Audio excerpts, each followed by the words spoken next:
Hanap mo ba ay good vibes mula sa mga storyang hatid ay good news? Sagot ka namin! Ang programang walang ibang dala kundi magagandang kwento at balita mula sa mga storyang kapupulutan ng inspirasyon, pag-asa at tagumpay hanggang sa makabuluhang pagbabago sa lipunan. Siguradong good vibes yan! Dito lang sa programang magbibigay ng mga balitang mas maganda pa sa good news. Ang The Better News. Mapapanood mula Lunes hanggang Biyernes, 1 p.m. sa DZRH TV. Panibagong araw na naman para sa mga balitang hatid ay good vibes. Kung malungkot ka, sagot na namin ang mga balitang tiyak na magpapa-feel better sa'yo. Dito, bawal muna ang nega dahil live naming ihatid ang positive news sa DZRH TV Facebook, YouTube at DZRH News website. Ako si Rovic Manuel, ang tagapaghatid ng mga balitang mas maganda pa sa good news. Ito ang The Better News. Sama-sama tayo, Pilipino.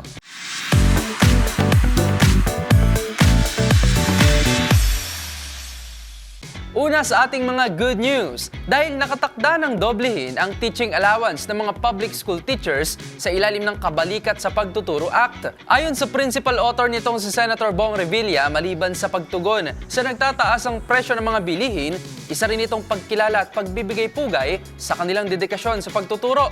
Ang mga detalye pa sa balitang yan, panoorin sa report ni Raymond Dadpaas.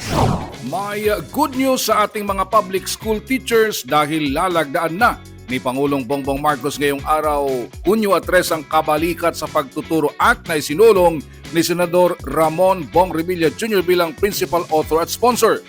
Layo ng batas na bigyang pugay ang pagsisikap at dedikasyon ng mga public school teachers sa pagitan ng pagdadagdag ng kanilang taunang teaching allowance. Ayon kay Revilla, 5 taon na niya itong ipinaglalaban para sa ating mga guro sa mga public schools. Base sa provision ng batas, ang teaching allowance ng public school teachers ay dodoblehin mula sa 5,000 pesos ay magiging 10,000 pesos na simula sa school year 2025-2026.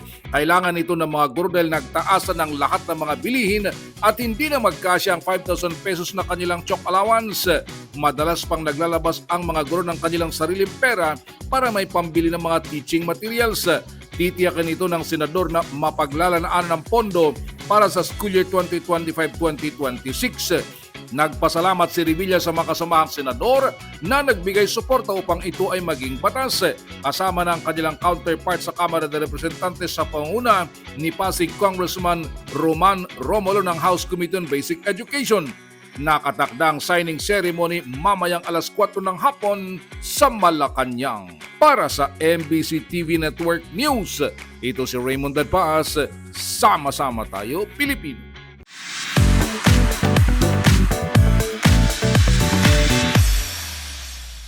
Naging matagumpay umano ang naging pagbisita o state visit ni Pangulong Bongbong Marcos sa Brunei Darussalam at maging sa Singapore.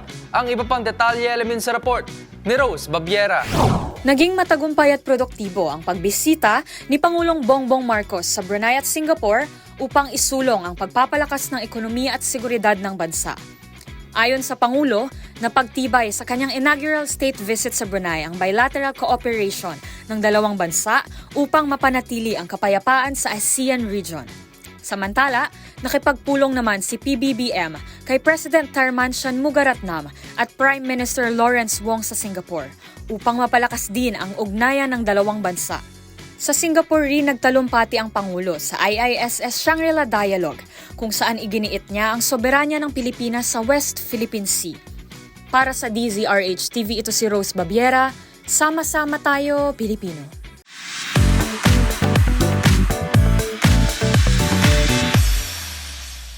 Nagsanib puwersa ang Department of Social Welfare and Development o DSWD at Department of Labor and Employment o DOLE sa layuning matugunan ang naging epekto ng kalamidad sa mga pamilyang Pilipino. Ang mga detalye pa sa balitang yan tutukan sa report na ito. Nagsanib puwersa ang Department of Social Welfare and Development o DSWD at Department of Labor and Employment o DOLE upang tugunan ang epekto ng El Nino at La Nina sa mga pamilyang Pilipino. Ito ay sa pamamagitan ng nilagdaang Memorandum of Understanding ng dalawang ahensya kung saan sabay na ipatutupad ang tupad o tulong panghanap buhay sa ating disadvantaged displaced workers ng DOLE, ang Project Lawa o Local Adaptation to Water Access at binhi o Breaking Insufficiency through Nutritious Harvest for the improveris ng DSWD. Sa kolaborasyon ng dalawang ahensya, i-extend ng DOLE ang tupad program para magbigay ng pansamantalang hanap buhay sa mga nawalan ng trabaho o naghahanap ng trabaho base sa rekomendasyon ng local government units. Samantala ang Project Lawa at binhi naman ay para sa mga rehabilitasyon at pagsasaayos ng mga patubig ng mga sakahan, mga pasilidad, maging kagamitan sa pag-aani at iba pang programang pangsakahan at pagtatanim para na rin sa komunidad. Kabilang naman sa mga makikinabang sa mga nasabing programa ay ang mga magsasaka, mangingisda, katutubo at mga individual na naapektuhan ng kalamidad. Ibabase naman ang mga pasahod sa pinakamataas na minimum wage sa kanilang rehiyon na kinabibilangan.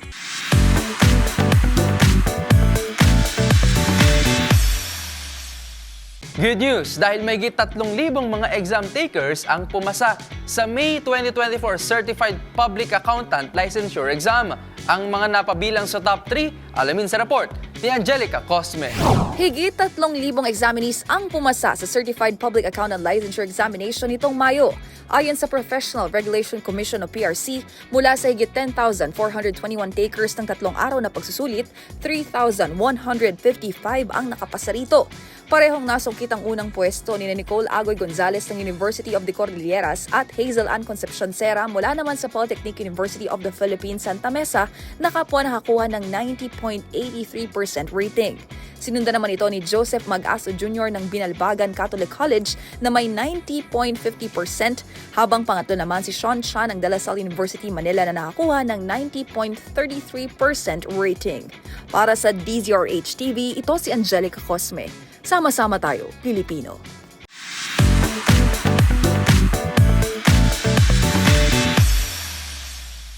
Planong pataasin ng Department of Agriculture at ng National Dairy Authority o NDA ang lokal na produksyon ng gatas dito sa Pilipinas. Ang iba pang detalye tutukan sa report ni Millie Borja.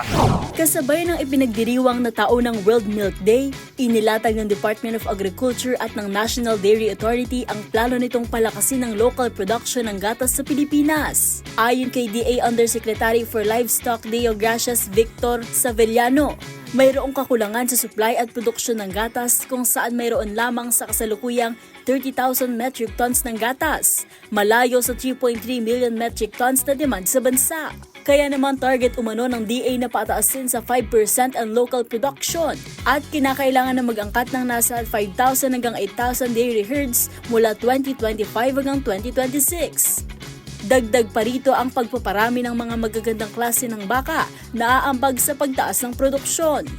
Suportado naman ng DA at ng NDA ang hiling na magkaroon ng mataas na budget upang maisakatuparan ang planong ito.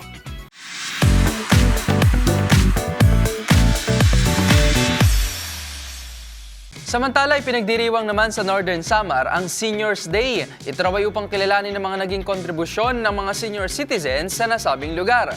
Ang mga detalye pa sa balitang yan tutukan sa report ni Jane Galit Bantayan. Bilang bahagi naman ng pagdiriwang ng ika-59 years na anibersaryo sa lalawigan ng Northern Samar na ipagdiriwang ngayong buwan ng Hunyo, ay ipinagdiriwang naman kahapon sa probinsyang Seniors Day kung saan kinilala ang kontribusyon o ambag ng mga senior citizens sa lalawigan ng Northern Samar. Tumanggap ang mga ito ng free medical and dental check-up, hygiene kits, food packs, vegetable seeds at iba pang essential at basic services. So mailalim rin ang mga lolo't-lola ng informative talks sa mental health. Sa mensahe naman ni Vice Governor Clarence Tato, pinasalamatan nito ang mga senior citizens sa kanilang mga naging ambag. Ang nasabing mga senior citizens ay tunuturing na mentor sa komunidad batay sa kanilang mga eksperyensya. Natuwa naman at nagpasalamat dito ang mga senior citizens dahil sa tulong na binigay sa kanila ng provincial government. Mula sa Action Radio Katarman sa lalawigan ng Northern Samar, RH34 Jane Galit Bantayan, tuloy-tuloy sa pagbabalita, tuloy-tuloy sa serbisyo. Sama-sama tayo, Pilipino!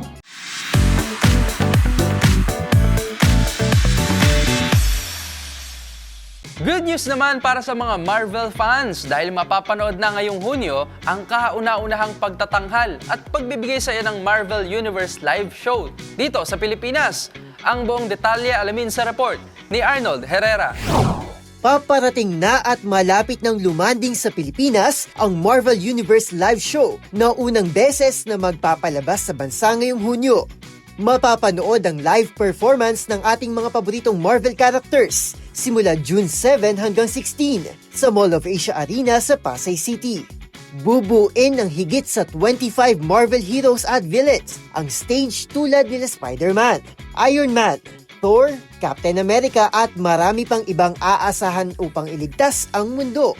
Asahan ang puno ng aksyon tulad ng aerial stunts, special effects, video projections, high-quality sound effects na talagang kaabang-abang sa mga bata at pamilya na talagang Marvel fanatics. Magsisimula naman ang presyo ng tickets mula 300 pesos hanggang 5,400 pesos para sa SVIP sa weekdays, habang 500 pesos hanggang 6,000 pesos naman ang SVIP sa weekends. Maaaring mabili ang tickets via smtickets.com o sa mga SM Ticket outlets sa buong bansa. Para sa DZRH TV, to si Arnold Herrera. Sama-sama tayo, Pilipino.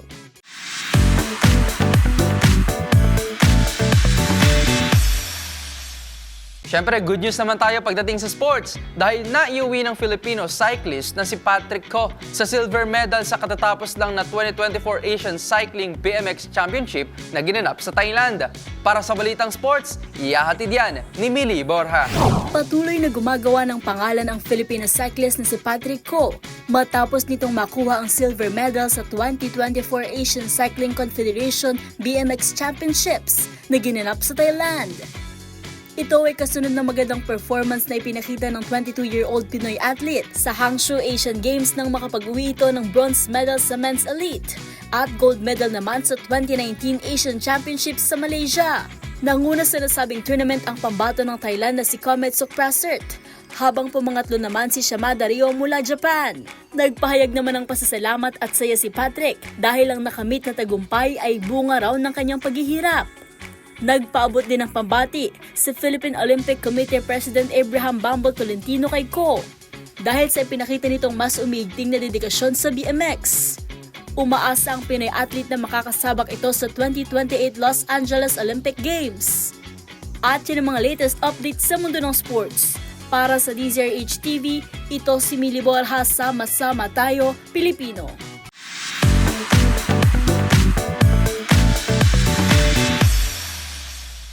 At the better news naman tayo sa mundo ng showbiz.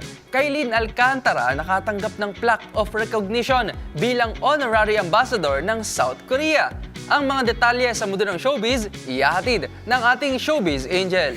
Dumalo sa Korea Health and Wellness Festival ang aktres na si Kailin Alcantara upang personal na tanggapin ang iginawad sa kanyang plaque of recognition bilang honorary ambassador for Korea Tourism in the Philippines. Labis ang pasalamat ni Kailin sa tiwalang ipinagkaloob sa kanya ng Korea Tourism Organization. Makikita rin sa IG reel na ipinost nito ng kanyang i-perform ang kantang You and Me ni Blackpink Jennie noong naturang event na ginanap sa Seoul. Kung patatandaan, taong 2022 pa noong kinilala bilang Honorary Ambassador for Korea Tourism in the Philippines ang aktres na magpapatuloy hanggang sa Marso ng susunod na taon matapos itong muling italaga last April. Maliban kay Kailin, ang mga aktres na sina Jessie Mendiola at Sue Ramirez ay minsan ding napili para sa naturang posisyon. Samantala, kasabay na rin ang pagpunta ni Kailin sa Land of the Morning Calm, di dito pinalagpas ang pagkakataon na sumailalim sa dinarayo roong personal color analysis.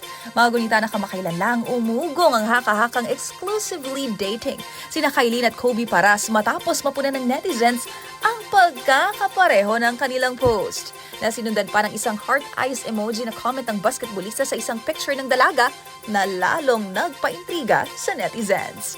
Para sa DZRH TV, ito po ang inyong showbiz angel, Angelica Cosme. Sama-sama tayo, Pilipino.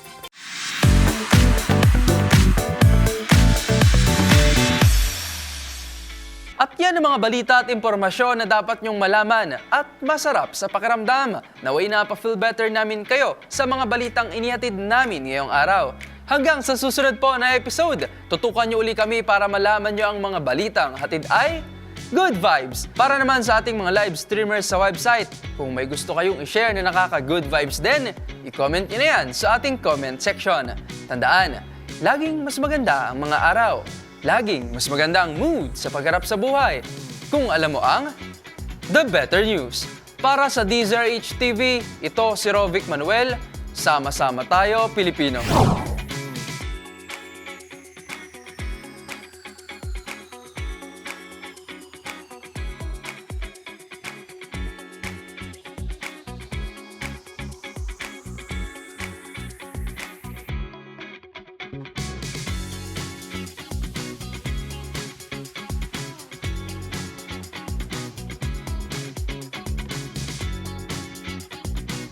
Hanap mo ba ay good vibes mula sa mga storyang hatid ay good news?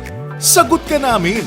Ang programang walang ibang dala kundi magagandang kwento at balita mula sa mga storyang kapupulutan ng inspirasyon, pag-asa at tagumpay hanggang sa makabuluhang pagbabago sa lipunan.